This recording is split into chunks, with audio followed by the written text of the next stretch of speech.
Tulsi Gabbard recently appeared at a Trump rally, and then she made a special announcement to switch over into becoming Republican. Check it out. Again, make sure y'all hit a like for the algorithm, subscribe to the channel, and turn on your notifications. Let's rock. And we also have former Democrat Congresswoman and 2020 Democratic presidential candidate, a woman that everybody loves. I watched her years ago where she just had so much common sense. You know, we're the party of common sense. I like to say it because it's true. Like, we don't want men playing in women's sports. We want to have borders. We want to have fair elections. You know, little things like that, common sense, right? But she's here tonight, and I'm going to just ask her to come up and say a couple of words. Tulsi Gabbard. Notice how we are so far away from normal that what we deem as normal or humanistic has now become perverted. Like Trump said, we have to sit here and have weird conversations about men playing in women's sports. And even on Monday night, a lot of times when I asked people on the panel and I said, hey, what is a woman? And the guy, a man, a grown man, an adult male told me that a woman is whatever it is somebody identify as. And then they started arguing with me about gender and sex specific. Listen, I'm not the sharpest knife in the tool shed. I am not the wisest man in the world, but one thing I do know, and two things is for certain, is that you're not going to try to fool me and tell me that left is right when right ain't left. Give me a second. Don't worry about it. Tulsi Gabbard, ladies and gentlemen.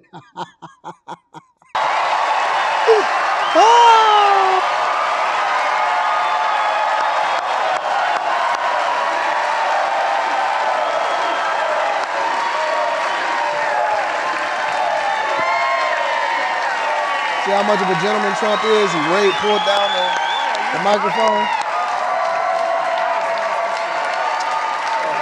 Thank you very much. Aloha. You know, I was a Democrat for over 20 years. Today's Democrat, thank you. Today's Democrat Party is completely unrecognizable, which points to the clear choice that we have in this election today. When you look at the party of Kamala Harris, for example, she is anti-freedom, she is pro-censorship, she is pro-open borders, and she is pro-war. Without even pretending to care about peace, as President Trump talked about, she has shamelessly embraced the endorsement and support of warmongers like Dick Cheney and Liz Cheney and others who care more about power and feeding the military-industrial complex than they care about you, the American people, and peace. President Trump has pledged to end wars, not start them. And this is why, in the eyes of the Kamala Harris-Dick Cheney Democrat Party, they will do everything possible to try to destroy him. And you know, the worst part about this is that it's true because we've actually seen an example of it when he was in office from 2016 through 2020. And so because we had no new wars, maybe the military-industrial complex was suffering financially. And even though we had unprecedented peace and we had a whole lot of money that was flowing through the United States of America, they want to make you broke. They are the party of war. And it's amazing that Democrats don't even open up their eyes to the truth that's sitting right in front of you. Right in front of you. But we're going to get to it. We got a lot more to get to today. Let's rock. You'll see how they have weaponized the federal government. They have weaponized law enforcement, the Department of Justice. They have done everything possible to try to silence him, to try to remove him from the ballot, so we the people don't even have the choice to who we want to vote for. Why have they done this? Because this man has the courage to take them on and root out the deep rot of corruption in the swamp in Washington.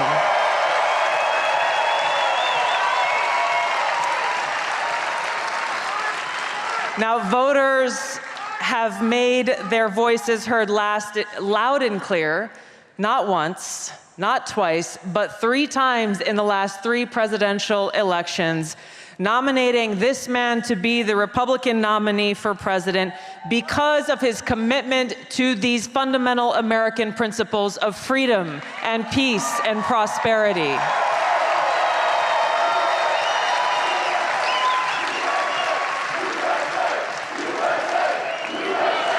USA. Crowd is loud, ain't it?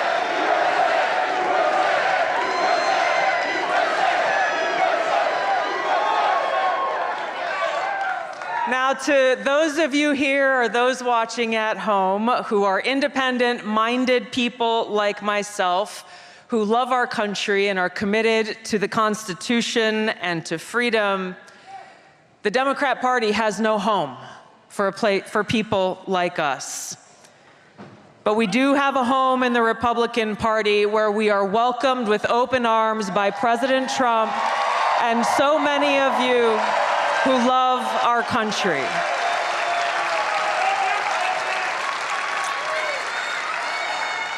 And it is because of my love for our country, and specifically because of the leadership that President Trump has brought to transform the Republican Party and bring it back to the party of the people and the party of peace, that I'm proud to stand here with you today, President Trump, and announce that I'm joining the Republican Party.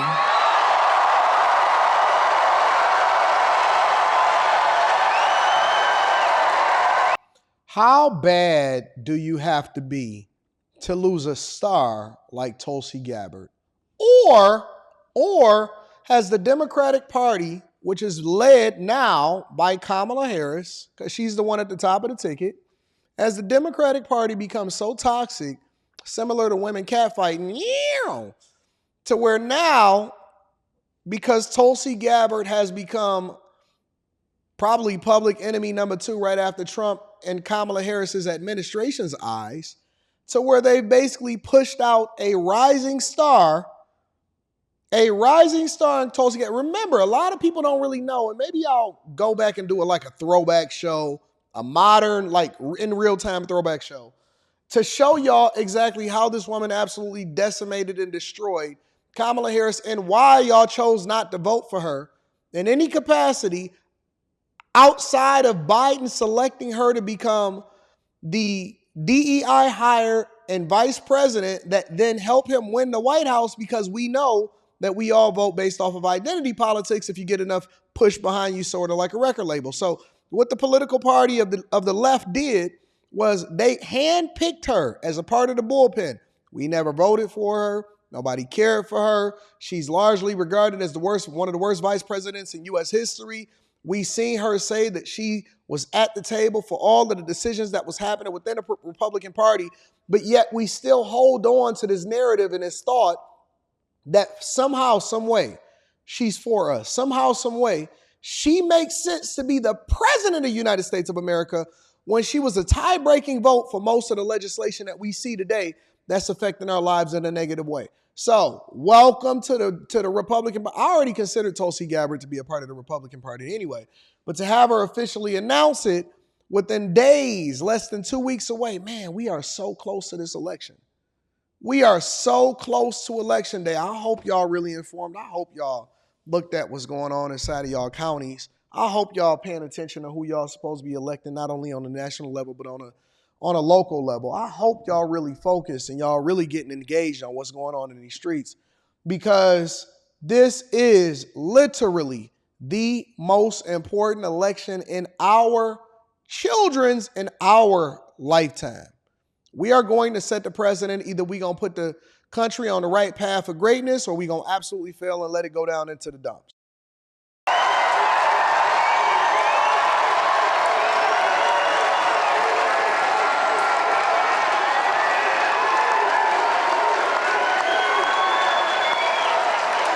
I'm joining the party of the people, the party of equality, the party that was founded to fight against and end slavery in this country. It is the party of common sense, and the party that is led by a president who has the courage and strength to fight for peace.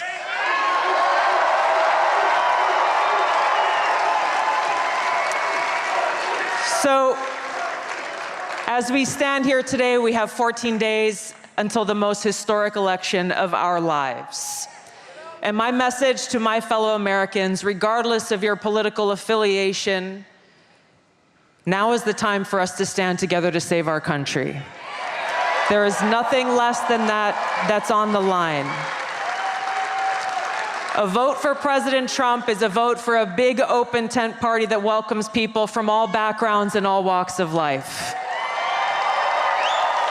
A vote for President Trump is a vote to express our deep love for our country and our appreciation for our God-given rights and freedoms enshrined in the Constitution. A vote for President Trump is a vote for secure borders and safe communities, and a vote for President Trump is a vote for peace here in America and around the world.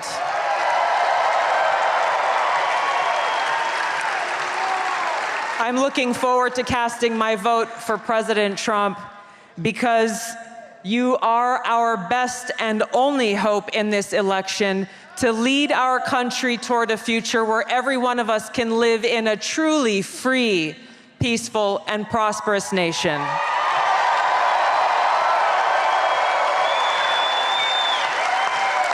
Every single vote will count. This is our opportunity to vote for freedom, to vote for peace, to vote for America, and vote for President Trump to go back to the White House and make America great again. Thank you so much. Yo, that's dope. It seems like she's been ratting with him and ratting for him for a long time now, so shout out to Tulsi Gabbard. Now, as a part of the Republican Party, I'm sure when Trump wins, not if, but when he wins, she will be a cabinet member or she will be some form of a significant presence inside of the White House, which is something that I'm comfortable with. Obviously, we have a bullpen that's a part of the Republican Party that's loaded, absolutely loaded. And so I think that that's the best move for him and that's the best move for her.